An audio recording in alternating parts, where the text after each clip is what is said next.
Most agency owners are working over 60 hours a week doing the wrong things. If your agency can't even run for 2 weeks without you in it, it's really a sign that you're not operating a business. You've just got a job with extra overheads. I'm Ross. I've helped over 40 agency owners now in the range of 300k up to 2 million in revenue go from a place of frustration and feeling stuck within their own business to complete clarity and more freedom in terms of what they can actually do to operate and grow their business. Most importantly, these owners now have an agency that runs without them, and that means that they can focus on growing it to the shape and size that they really want it to become. In this video, I'm going to break down the 5-step process that I use to help owners get out of the weeds, save about 10 or 15 hours a week, and ultimately build an agency that works for them, not the other way around. So right now you're probably stuck in a vicious cycle. You're handling client queries, you're handling queries from the team, you're stuck in the middle of everything. The trouble with this, of course, is that you're not really functioning like the CEO of an agency. You're functioning like an employee. How do I know this is true? Well, I see it every week. Clients I start working with are in a place where they handle all the decisions. Everything comes back to them. They thought it would get easier as they grew. They thought by hiring people, they would have more time to work on other things that wouldn't relate to client delivery. But instead, they're working harder than ever.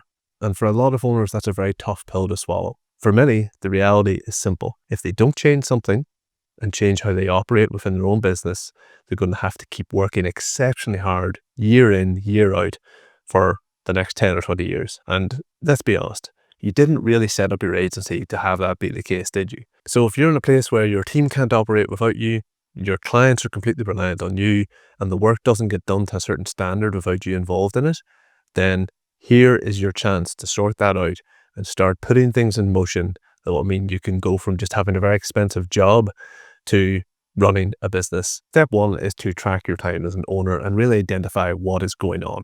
Where are you spending your time? What are you actually doing week to week? Not what you think you're doing, not what others think you're doing, what you are really doing with your time. Keep it simple to begin with. The last thing we want to do here is make this really complex for yourself. Let's just start with the basics. Where does your time go hour to hour, and then go from there? The main place people fall down here is overcomplication. They try to do too much too soon, and they try to be too specific with where their time is going to begin with. You can get more granular over time, but let's just get into the habit of actually writing down what we're doing day to day first. Step two then is identifying what the owner themselves has to do as part of the agency versus the things that other people can do within the agency alternatively. So for example, most owners for at least quite a while will hang on to things like the financials of the business. Again, a very common thing for the owners to drive forward is sales or marketing efforts. What's less common for an owner to hold on to is something relating to client delivery. There are levels to this. There are preferences, and I suppose the personal element to this is that the owner might like to do certain things that they're also really good at. Fundamentally, this is going to be off the back of point one. If you realize that you're spending too much time on a certain thing that you shouldn't really be doing, that someone else can definitely do, then that needs to go from your list. If you realize that you're not spending enough time on A, something that you really enjoy, and B, something you're also really good at, and C, something that the business really needs from you, get to a place where you can spend more time on that. That is a priority for you. What to avoid here is hanging on to things. This is the perfect time to finally let go of doing the things that you know yourself you shouldn't really be involved in. Step three then is building a simple system or process around those things that you are letting go of as an owner, helping other people understand how they should go about doing that work instead of you. Now, there's an important element to this, which is that one, you might already have a system in place for handling it. You're just involved, in which case, great, the team takes on the work. Or two, if you've been the only one to ever do this thing, then you probably do it in a certain way. That does not mean it's right or optimal. So there's an element here of figuring out, does a process or system exist for this thing? If so, is it optimal or ideal for other people to follow? And then the other side might well be that there definitely isn't a system in place for this thing. Let's create one. And if you're going to have to do that, I'd recommend building that with the team so there's a higher level of buy-in.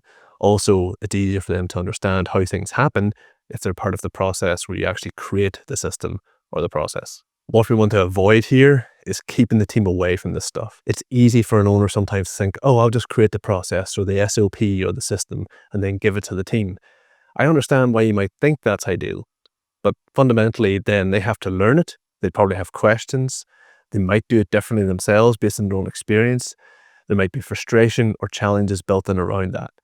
Much easier to get them involved earlier as part of the process through which you create the thing that you need them to do. Step 4 then is actually training the team where required to use these systems that you've now created. You want the people involved now in the running of this system to do whatever it is that the owner's no longer doing, to feel like A, they have everything they need and they have clarity in terms of what the expectations are, and then B, feel like they really do own this. They own this piece of the business, they're responsible for it, and if they feel like that and have everything they need, they can go ahead and A, execute, but then B, work out how to improve it over time. The second part there is really key. If they don't feel like they have that autonomy or ability to do that, they're going to keep coming back to the owner. And we'll get into that in step 5. Step 5 is how to do this in a way that means you don't fall back as an owner into things you were previously doing that you've now let go of. If you're a bit of a perfectionist per se, you're going to find this part probably hardest of all, because this is the bit where you can't just roll up your sleeves and get involved. You can't just do it instead or do it better. It's almost an element of letting the team find out for themselves, or letting the team spot or run into the mistakes themselves. However, on the flip side of that, what we definitely don't want to do is just assume that everything's going to be perfect because we've built a system and we've trained the team. Let's pick something like a client onboarding system, for example. Let's say the owner has stepped out of onboarding for the first time. They have maybe 1 or 2 people that are responsible for that stage of the process now.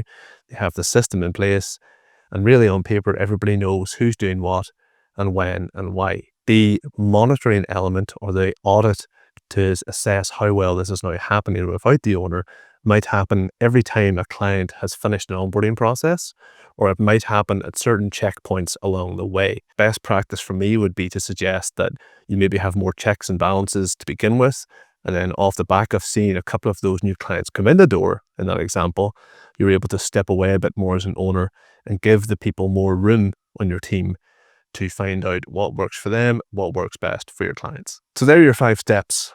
1, track your time to understand where your time is going and what you're really doing. 2 is then identify what you need to be doing as an owner versus what you really don't need to be doing. 3 is then build the systems around the things you're going to let go of. 4 is train the people who are going to lead or own those systems to do the things that you're no longer doing. And 5 is put a system in place that allows you to monitor or track how things are going once you've done the first 4 steps. Now, I know what you might be thinking. You've tried this before and it didn't work. Team didn't step up or the system didn't work. My view on that is that generally one of the first 3 to 4 steps weren't done correctly. Maybe the owner didn't be very honest with themselves about where their time is going or how much time they're spending on certain things.